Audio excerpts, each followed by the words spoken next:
감사합니다. 할렐루야. 오늘은 12권 공부의 마지막 시간으로 율법책의 역사, 즉 구약시대를 걸쳐서 신구약 중간기 그리고 신약시대의 성경보수를 통해 하나님의 말씀이 나에게 오기까지의 과정을 살펴보도록 하겠습니다. 크게 광야 40년과 사사시대의 율법책, 그리고 왕국시대의 율법책, 바벨론 포로와 귀환시대의 율법책, 그리고 이어서 신구약 중간기의 말씀보수, 그리고 신약시대의 성경보수로 나눠서 볼 수 있겠습니다. 오늘 내용을 살펴보시면서 보수라는 말을 많이 보실 텐데요. 보수는 보존하여 지킨다는 의미를 갖고 있습니다. 그래서 이 의미를 기억하시고 오늘 함께 공부하시면 도움이 될 것입니다. 먼저 율법책의 역사, 구약시대를 살펴보겠습니다. 광야 40년과 사사시대에는 모세, 여호수아, 그리고 사무엘 선지자를 통해서 일하셨습니다. 율법책의 기록은 주전 1446년에 시내 광야에서 하나님께서 친히 전 이스라엘 백성들에게 음성으로 들려주시고 또 두 돌판에 친수로 기록해 주신 십계명에서 시작이 되었습니다. 이스라엘 백성들이 출애굽을 했죠. 그리고 시내 광야에 도착을 했습니다. 모세는 시내산을 8차례 등정을 하면서 하나님을 만났고 다시 평지로 내려와서 하나님의 말씀을 백성들에게 전했습니다. 시내산 8차 등정은 3월 1일 일요일에 시내 광야에 도착해서 다음 날인 3월 2일 월요일 1차 시내산 등정부터 7월 10일 월요일 하산까지 총 127일이 걸린 여정입니다. 그래서 시내산 8차 등정을 살펴보면서 모세가 십계명과 율법을 받게 된 과정을 보면 먼저 1차 등정 때 3월 2일 월요일에 하나님께서 시내산 언약 체결을 제의를 하셨고 백성들은 모두 다 여호와의 명하신 대로 우리가 다 행하리이다 라고 응답을 했습니다. 그리고 나서 하나님이 3일 동안 성결을 명령하셨고 다음 날인 3월 5일 목요일 아침에 하나님께서 강림하셔서 시내산에 연기가 자욱하고 온 산이 크게 진동을 했습니다. 하나님께서 3월 6일 금요일에 전 이스라엘에게 음성으로 직접 십계명을 들려주셨습니다.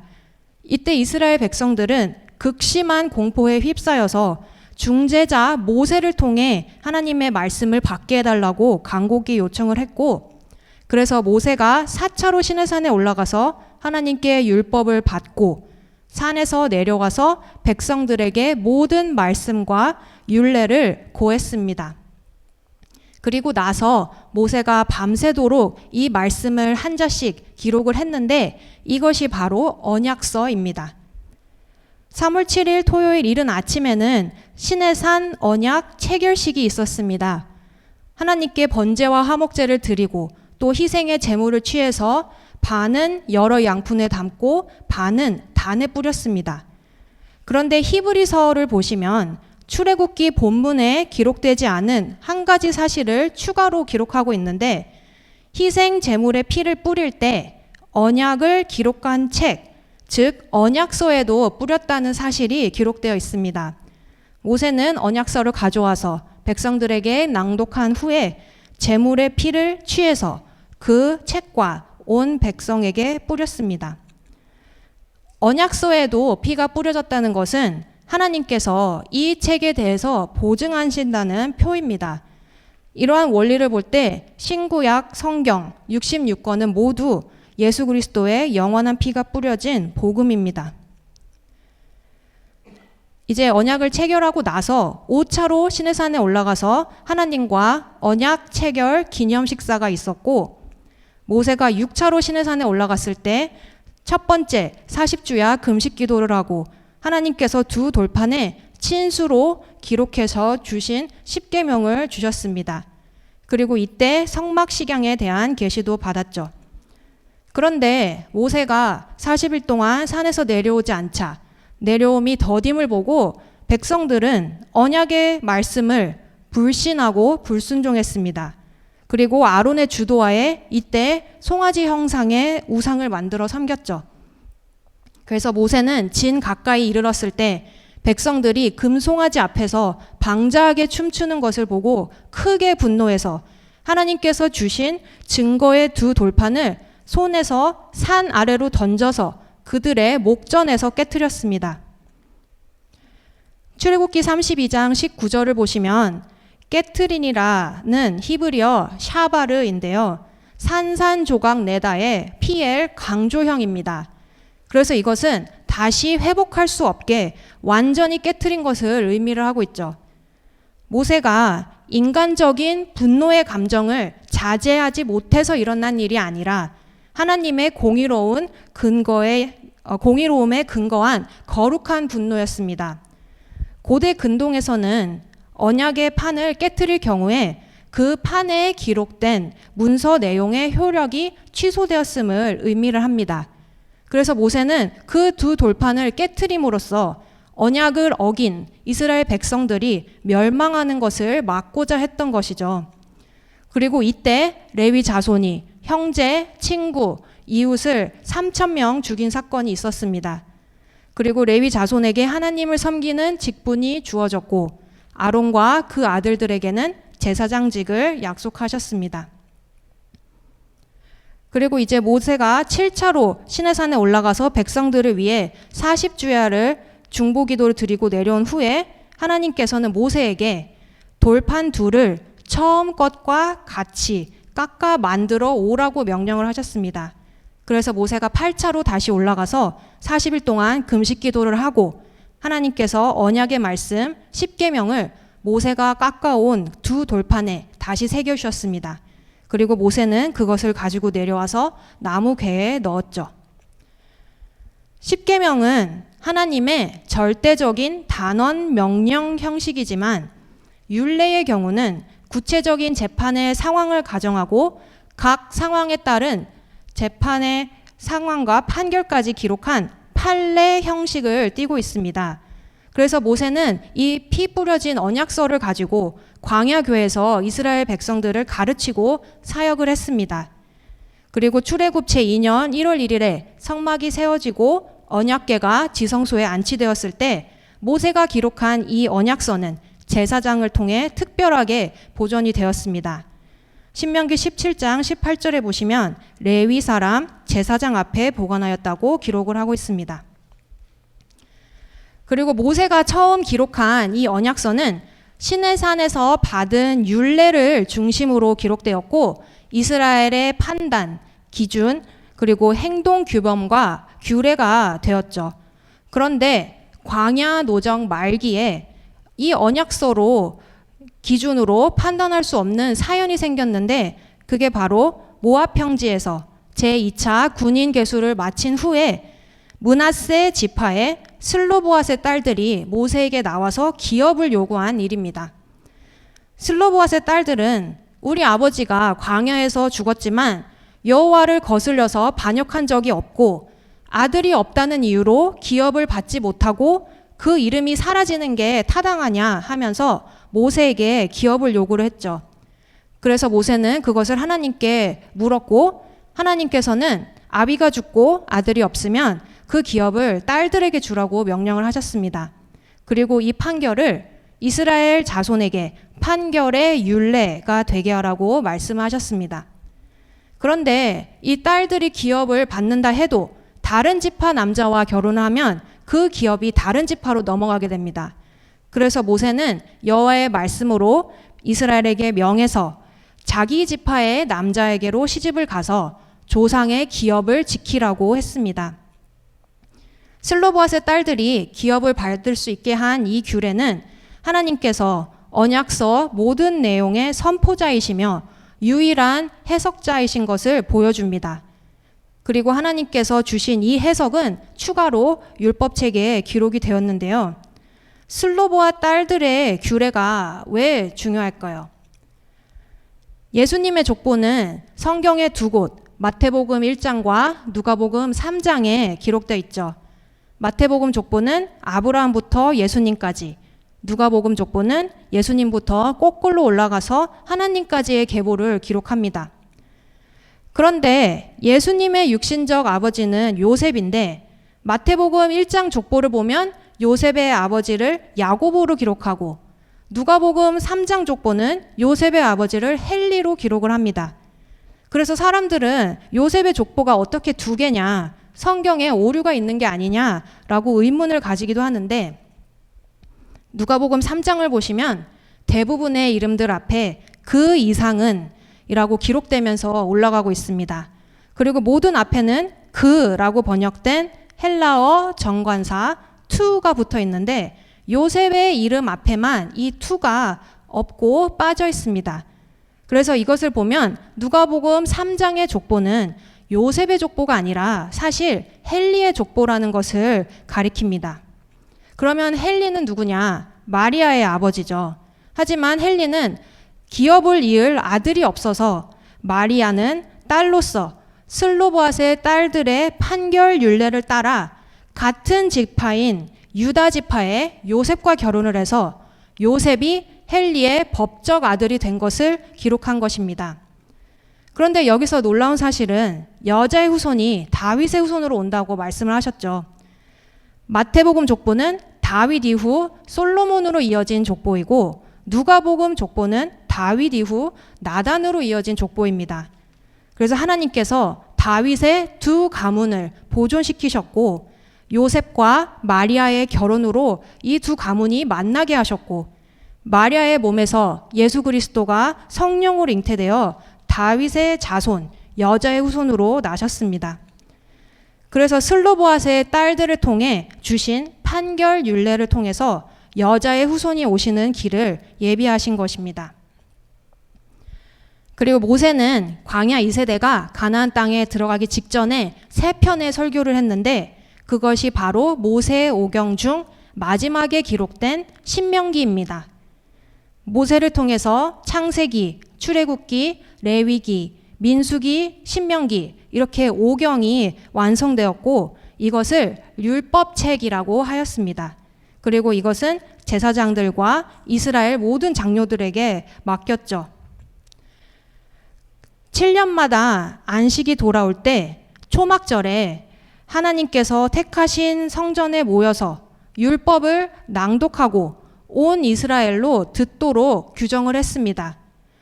온 이스라엘 백성들, 남자, 여자, 어린아이나 성 안에 살고 있는 타국인들까지 다 모아서 율법을 듣게 하고 배우게 하고 하나님을 경외하며 그 율법의 모든 말씀을 지켜 행하도록 하라고 명령을 하였고 모세는 언약궤를 매는 레위 사람들에게 율법책을 특별히 언약궤 곁에 두라고 당부하고 명했습니다. 그리고 그 사본을 만들어서 레위 사람 제사장 앞에 보관하게 하였습니다. 모세에 의해서 율법책이 완성됐죠. 그리고 그 이후 여호수아는 그 율법책을 가지고 가나안에 입성을 했습니다. 하나님께서는 모세의 후계자로 세우신 여호수아에게도 이 율법책을 내 입에서 떠나지 말게 하라 라고 명령을 하셨습니다. 여호수아는 죽음이 임박했을 때 세겜에서 이스라엘 지도자들을 불러서 그동안 이스라엘의 역사를 하나님의 구속사적 관점에서 회고를 하면서 고별 설교를 했는데요. 마지막으로 여호와를 잘 섬기고 여호와께서 주신 율법을 잘 지키며 우상을 섬기지 말라라고 강력하게 권고를 했습니다. 그리고 이때 이스라엘 백성들은 여호와를 섬기겠다고 응답을 했고 이것으로 세겜에서 언약식이 이루어진 것이죠. 그리고 여호수아는 이 모든 말씀을 하나님의 율법책에 추가로 기록을 했습니다. 하지만 잘 아시다시피 이스라엘 백성들은 신앙 전수를 제대로 하지 못했습니다. 하나님이 행하신 일에 대해 아는 사람들, 그 세대가 살아있는 동안에는 여호와를 섬겼지만 여호와를 알지 못하고 여호와가 행하신 일을 알지 못하는 세대가 일어났죠. 그래도 하나님의 말씀을 글로 기록해서 보관한 율법책이 있었기 때문에 각 시대마다 의로운 인물들, 신앙을 간직한 사람들이 일어나서 하나님의 말씀을 읽고 연구하고 전파해서 다시 올바른 신앙을 찾게 했고 하나님의 구속사가 지속될 수 있었습니다. 사사시대는 영적 암흑기였습니다.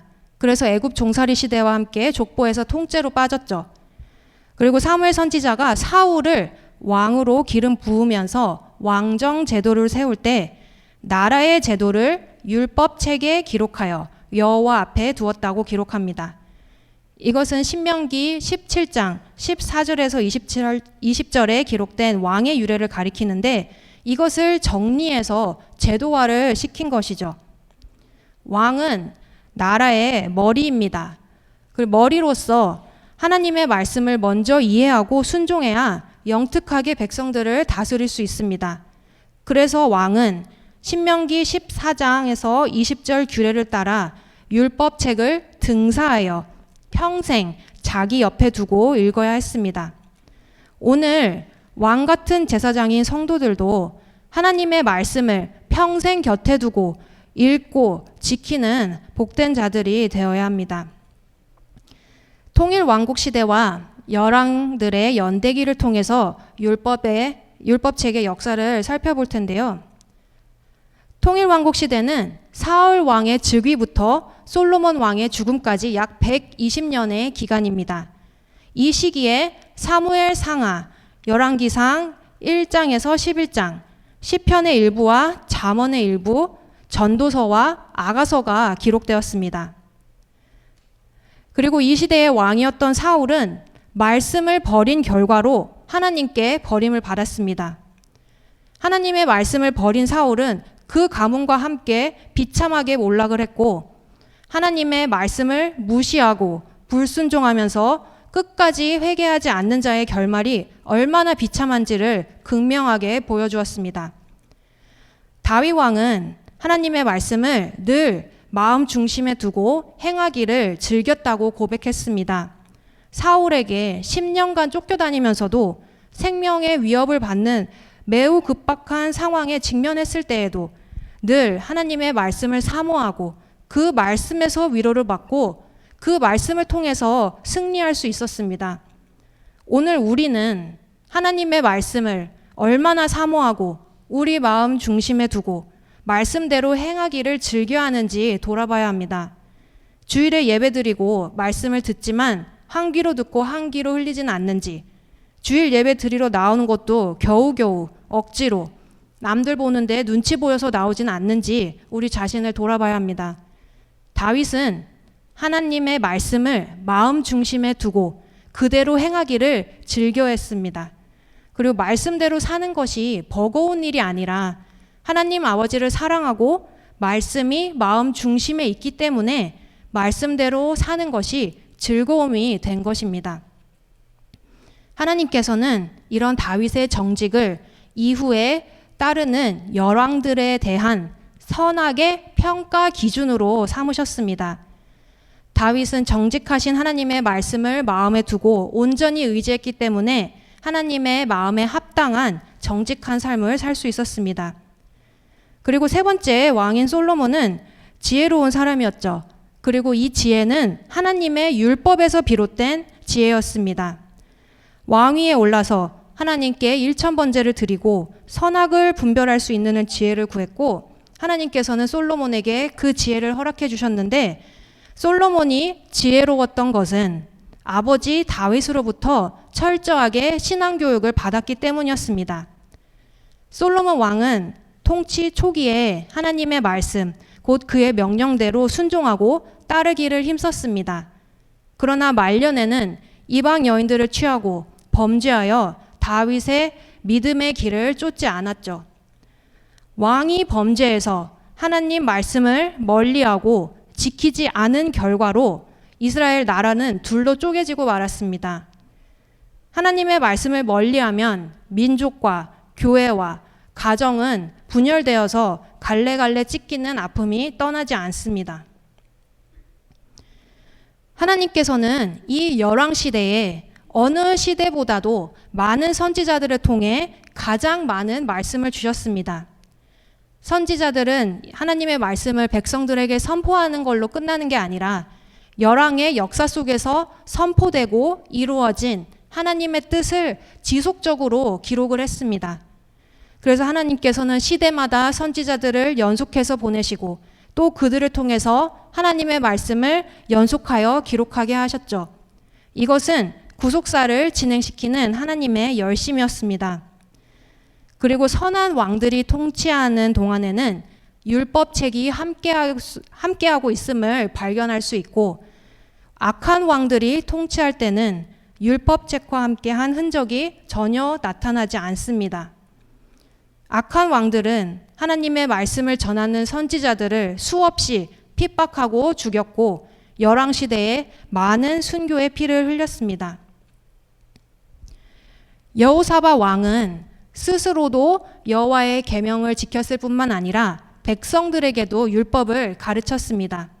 모든 성읍으로 순행하면서 인민을 가르치도록 했고 대대적인 교육을 실행하였죠. 그리고 전국적인 종교 개혁을 단행하면서 율법의 근거를 두고 사법 개혁도 단행을 했습니다. 요아스 왕은 북이스라엘 아합의 딸 아달랴가 다윗의 씨를 진멸하려고 할 때 죽을 뻔했던 사람입니다. 그러나 여호세바와 제사장 여호야다가 6년 동안 숨겨두다가 7세에 왕위에 올렸는데, 왕위에 오를 때 면류관을 씌우고 율법책을 주고 기름을 부었습니다. 그러나 요아스는 제사장 여호야다가 죽은 후에는 다른 우상을 섬기기 시작했습니다. 그리고 자신의 생명의 은인인 제사장 여호야다의 아들 스가랴가 경고했지만 요아스는 스가랴를 여호와의 전 뜰 안에서 죽였죠. 그래서 훗날 요아스는 신복들의 모반으로 침상에서 죽임을 당했습니다. 이는 하나님의 말씀, 율법책을 버린 자의 최후가 얼마나 비참한지를 보여줍니다. 그리고 요아스 왕은 족보에서 생략이 되었죠.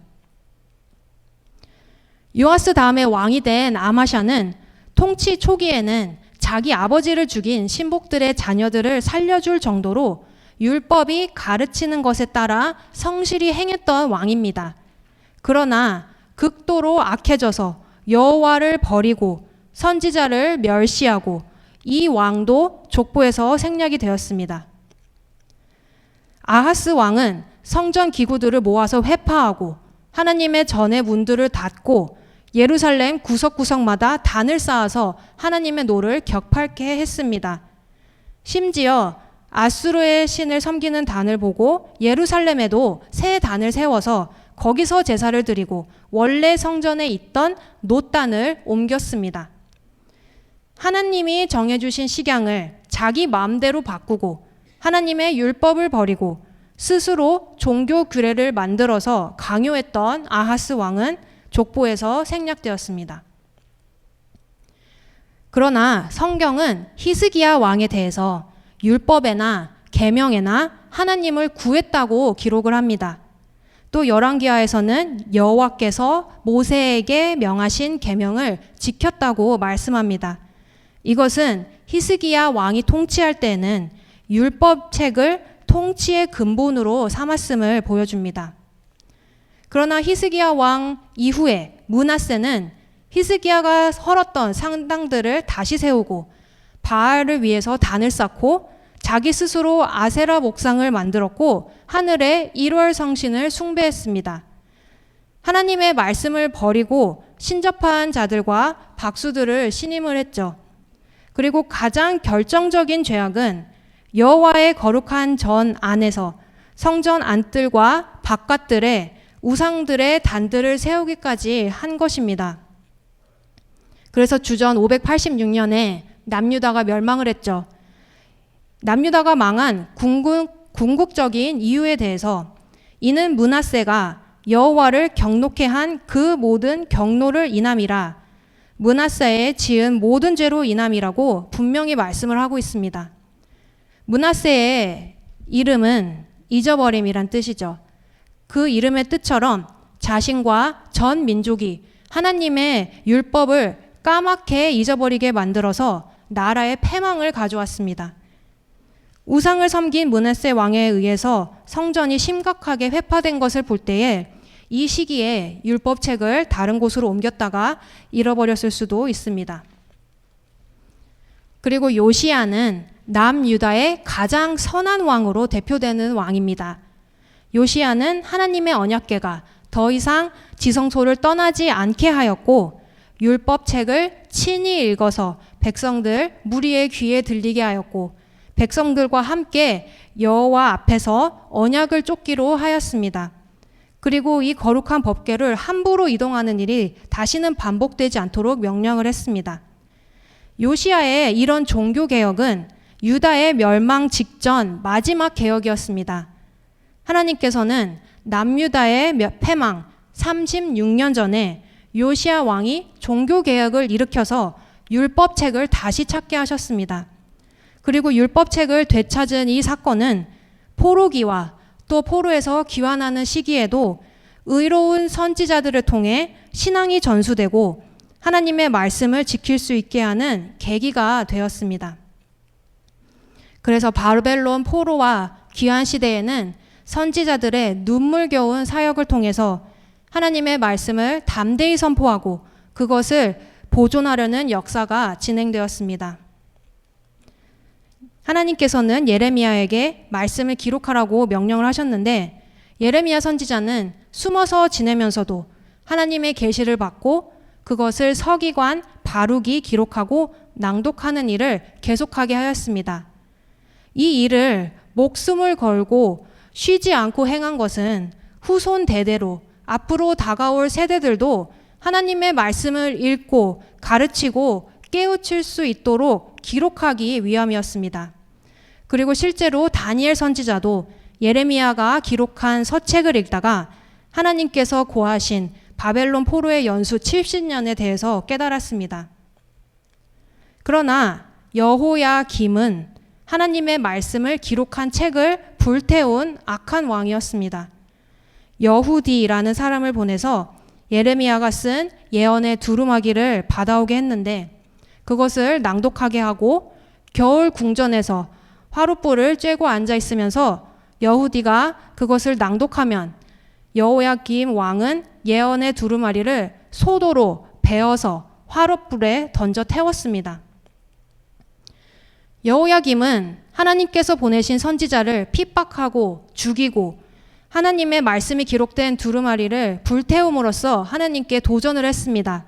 그러나 하나님의 말씀이 다시 예레미야에게 임해서 불타버린 첫 번째 두루마리에 있던 모든 말씀이 다시 기록되었고 그 외에도 더 많이 기록되었습니다.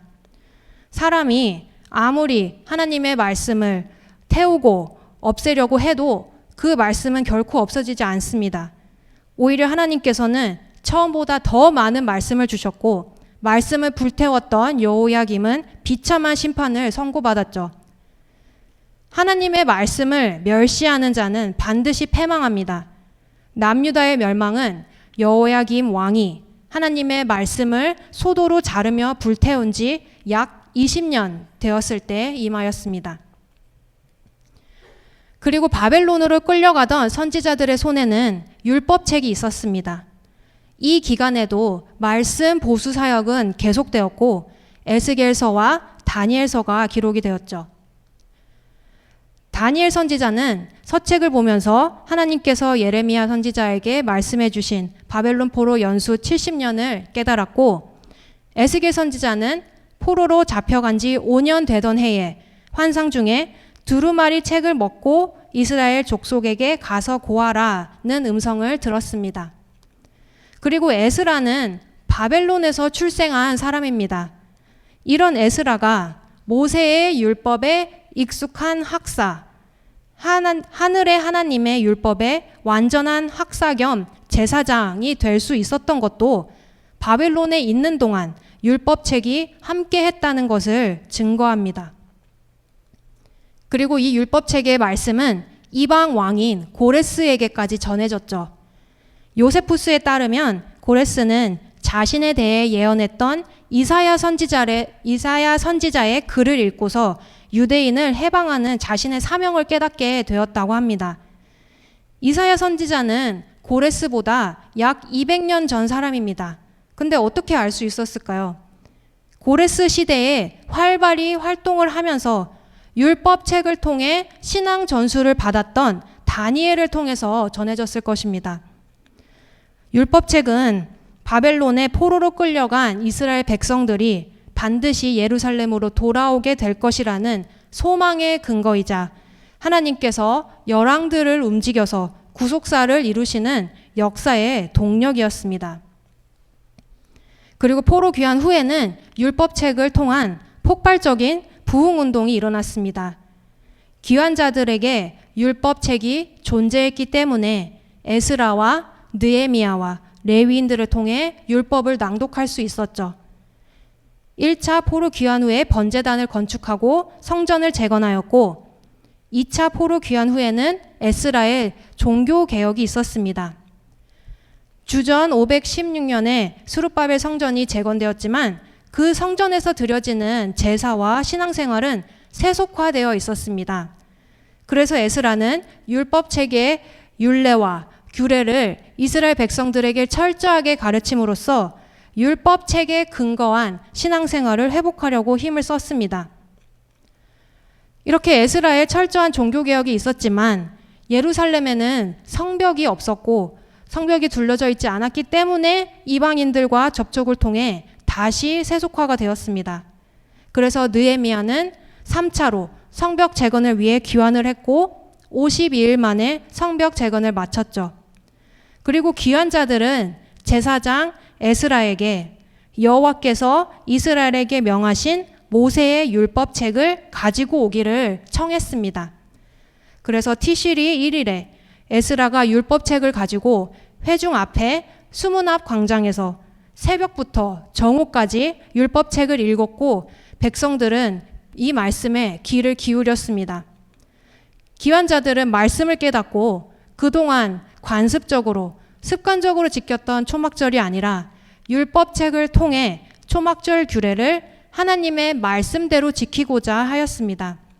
그래서 온 백성들이 율법책에 기록된 대로 초막절을 지켰는데 가나안 땅에 입성한 여호수아의 때로부터 그날까지 이스라엘 자손들이 한 번도 제대로 지키지 못한 초막절을 이때 온전히 지키게 되었습니다. 포로 생활 중에서 이스라엘의 정체성을 지켜주었던 율법책은 3차 귀환 이후 역대기와 에스라서 그리고 느헤미야서로 확장이 되었습니다. 이제 두 번째로 신구약 중간기의 말씀 보수와 신약 시대의 성경 보수를 같이 살펴보도록 하겠습니다. 말라기 선지자 이후 예수님이 오시기까지 신구약 중간기에는 직접적인 계시도 없었고 선지자의 활동도 없었습니다. 그러나 이 기간 동안 여러 선지자를 통해 미리 말씀하셨던 열국의 흥망성쇠에 대한 예언이 말씀대로 성취되는 기간이었습니다. 또 이 기간은 열방의 역사를 주관하심으로 여자의 후손인 메시아가 오시는 때를 준비하는 시기였습니다. 먼저 회당이 생겼죠. 회당은 신구약 중간기에 등장을 했고 유대인들의 새로운 종교적 모임 장소로 신앙생활의 중심지가 되었습니다. 그리고 율법책을 해석할 수 있는 자들을 중심으로 모여서 이 모임이 확장되어 정착이 된 것이죠. 그리고 신구약 중간기에 70인경이 번역이 되었습니다. 헬라 시대와 프톨레미 시대를 지내면서 유대인들은 점차 히브리어를 잊어버리고 헬라어로 생활하게 되었습니다. 프톨레미 왕국의 프톨레미 1세는 이방 종교에 대한 관용 정책을 펼쳤고 자유로운 신앙을 보장하는 지도자였습니다. 그리고 수도인 알렉산드리아에 세상에 존재하는 모든 지식을 모을 수 있는 대도서관을 건축하였는데 이 도서관은 그 아들인 프톨레미 2세 때 완공이 되었습니다. 그래서 고대 문헌 아리스테아스의 편지에 따르면 프톨레미 2세가 성경을 헬라어로 번역하여 도서관에 보관하고 싶다고 요청을 했고 72명의 율법에 정통한 제사장 및 장로들을 파견해서 72일 동안 구약 성경을 번역하였다고 전해집니다. 그래서 이 구약 성경의 헬라어 역본을 70인경이라고 합니다. 다니엘의 예언대로 헬라가 온 세계를 다스리면서 헬라어가 세계의 공용어가 되었고 70인경을 통해 이방 사람들도 구약 성경을 읽을 수 있게 되었고 사도들에 의해 세계 선교가 이루어질 수 있는 밑거름이 되었습니다. 그리고 유대 종교와 사회를 이끌어가던 세력들의 변천으로 인해 예수님의 오시는 길이 예비가 되었던 시기입니다.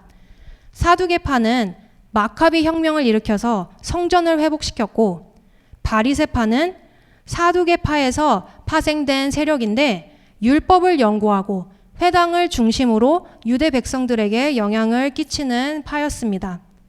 그리고 에세나파가 있었는데 에세네파라는 이름은 신약 성경에 직접적으로 나오진 않습니다. 하지만 이 세력도 사두개파에서 파생되어 광야에서 생활한 은둔 공동체인데 이 집단이 중요한 이유는 사해 인근인 쿰란에서 생활을 하면서 다른 어떤 단체들보다도 성경 필사와 성경 연구 그리고 주석 작업에 심혈을 기울였다는 점입니다. 그리고 그들은 로마 유대 전쟁 발발 직전에 양피지 두루마리를 담은 항아리들을 유대 광야 동굴 깊숙한 곳에 숨겨놨고 1947년에 이 양피지들이 발견되었습니다. 그 중에서 주전 2세기에 제작된 것으로 추정되는 현존하는 가장 오래된 성경 사본도 포함되어 있는데 이 사본들을 가리켜 사해 사본이라고 합니다. 하나님의 섭리 가운데 성경은 역사 속에서 변개함 없이 그대로 보존되었음이 이것을 통해 분명하게 입증이 되었습니다. 그리고 열심당원들은 유대 땅에서 로마 제국을 몰아내고자 하는 사람들이었습니다. 이렇게 보셨다시피 신구약 중간기는 암흑기라고 불렸지만 새로운 계시가 없었을 뿐 결코 성경과 상관없는 시대가 아니었습니다. 오히려 성경을 연구하고 필사하는 일이 신앙생활의 중심으로 자리매김을 하였고 하나님께서 본래 기록하신 율법책의 말씀은 조금은도 가감이나 훼손되지 않았고 하나님의 놀라우신 섭리 가운데 보수되어 왔습니다. 회당은 훗날 유대인들에게 복음을 증거하기 위한 최적의 장소로 사용되었고 70인경은 그리스도의 복음이 땅끝까지 뻗어가는데 큰 도구가 되었습니다. 신구약 중간기에 번역된 70인경을 통해서 유대에서 유럽으로 복음이 전파되었고 유럽에서 미국으로 복음이 전파되었고 미국에서 한국으로 복음이 전파되었죠.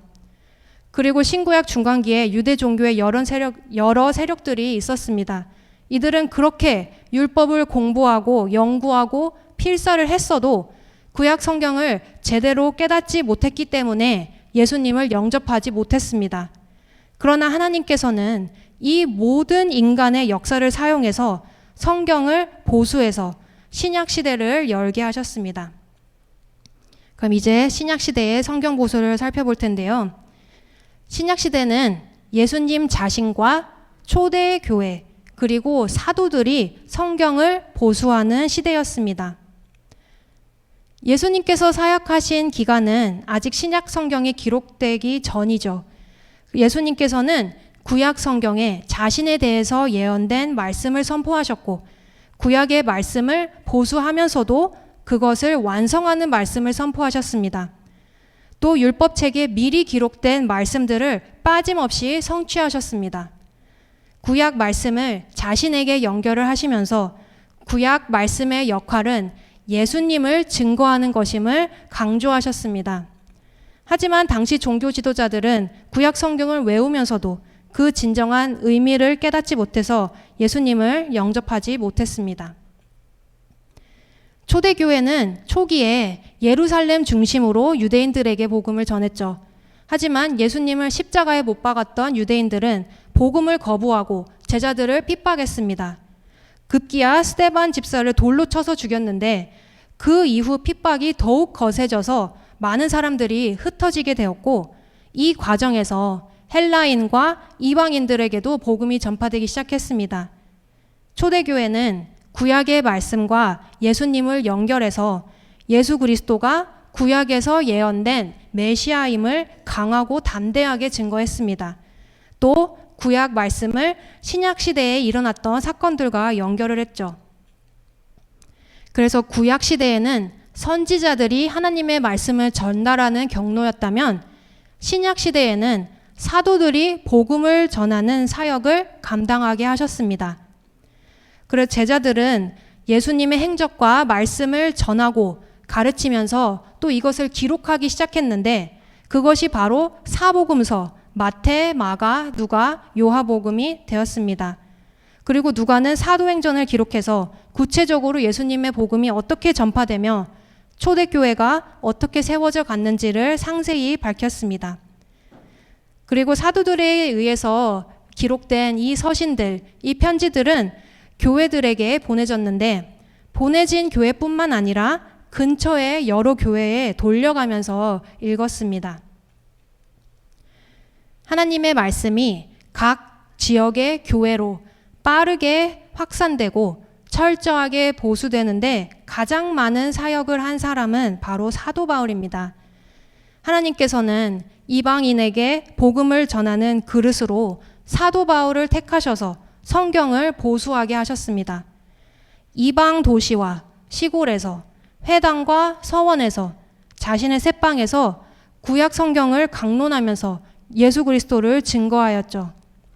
그리고 사도 바울은 발끝부터 정수리까지 온몸으로 성경을 사랑하고 읽었습니다. 그리고 성경에 담긴 하나님의 구속 경륜을 깨달아서 하나님 아버지의 뜻을 이루기 위해서 생명을 불살랐습니다. 사도 바울과 같은 주의 종들이 있었기에 하나님의 말씀은 온전히 그대로 보수되었던 것입니다. 이방인들과 유대인들을 하나로 모아서 완전히 연합시키신 분은 예수 그리스도이십니다. 이방인들은 예수 그리스도 안에서 아브라함의 자녀로 불리게 되었고, 아브라함이 누렸던 축복에 동참하게 되었죠. 그래서 성경 보수의 내용을 보면 신약 시대의 사도들은 예수님의 신성과 인성, 그리고 삼위일체이신 하나님을 증거했습니다. 그리고 율법과 은혜의 관계를 증거하고 행위와 믿음의 관계를 증거했습니다. 또 교회를 향한 명령과 성도를 향한 명령을 전했고, 앞으로 이루어질 계시도 기록하였습니다. 그리고 이것으로 계시의 책 요한계시록을 마지막으로 성경 66권의 기록이 완전히 종결되었습니다. 선지자들을 통해서 말씀하신 하나님이 구약 성경을 완성하셨고, 사도들을 통해서 신약 성경을 완성하셨습니다. 성경의 마지막 책인 요한계시록의 마지막 장인 22장의 결론은 이것들을 증거하신 이가 가라사대 내가 진실로 속히 오리라 하시거늘 아멘 주 예수여 오시옵소서. 주 예수의 은혜가 모든 자들에게 있을지어다 아멘입니다. 내일 당장 세상이 멸망하고 종말이 온다고 한다면 사도 요한처럼 자신 있게 아멘 주 예수여 오시옵소서라고 고백할 사람이 있을까요? 그렇게 하실 수 있다면 정말 위대한 믿음을 가지신 것입니다. 예수님께서는 십자가에 달리시기 전에 다시 오실 재림과 종말의 때에서 예언을 하시면서 이 세대가 지나가기 전에 이 일이 다 이루리라 라고 말씀을 하셨습니다.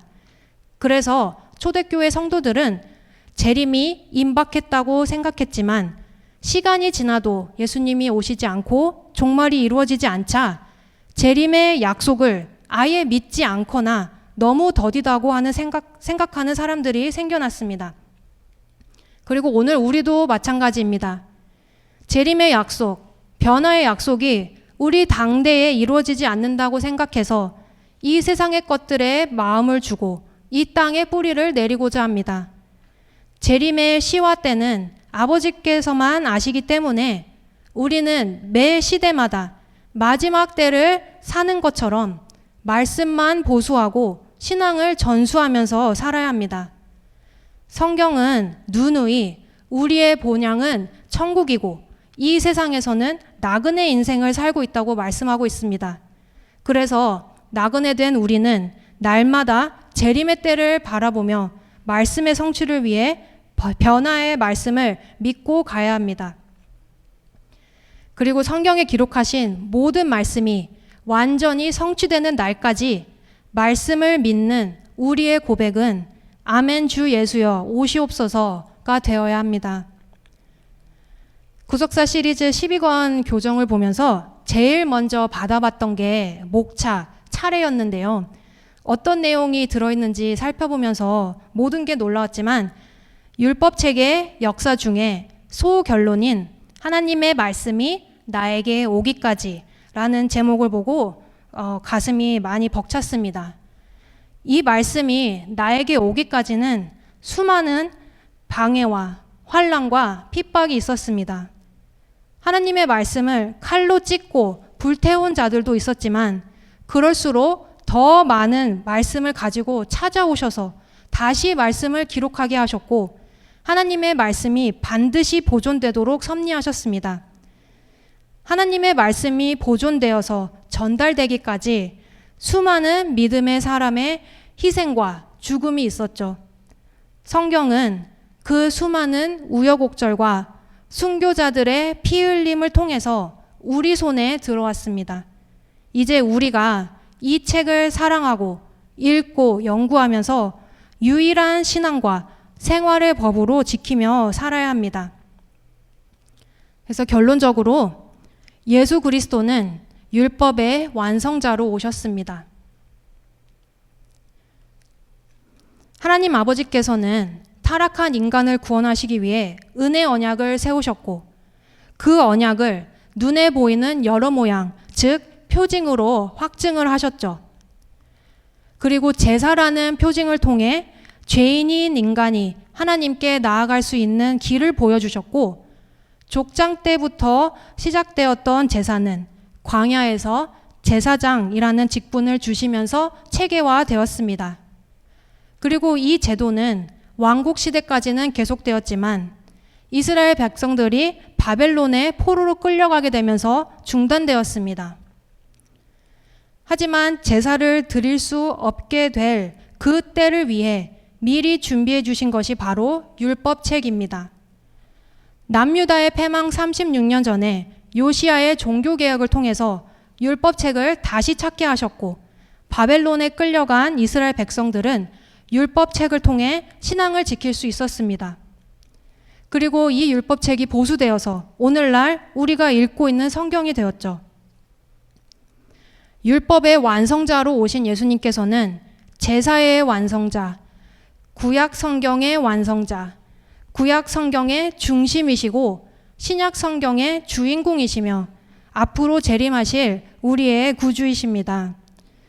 시대마다 말씀을 지키고 믿음을 지킨 사람들, 심지어 예수님을 믿지 않는 사람들을 통해서도 말씀이 보존되었고 번역되고 전파되어서 마침내 오늘 우리에게까지 왔습니다. 하나님의 구속사를 영화로 만든다면 1초도 숨을 돌릴 수 없을 만큼 긴박하고 스릴이 넘치는 블록버스터일 것입니다.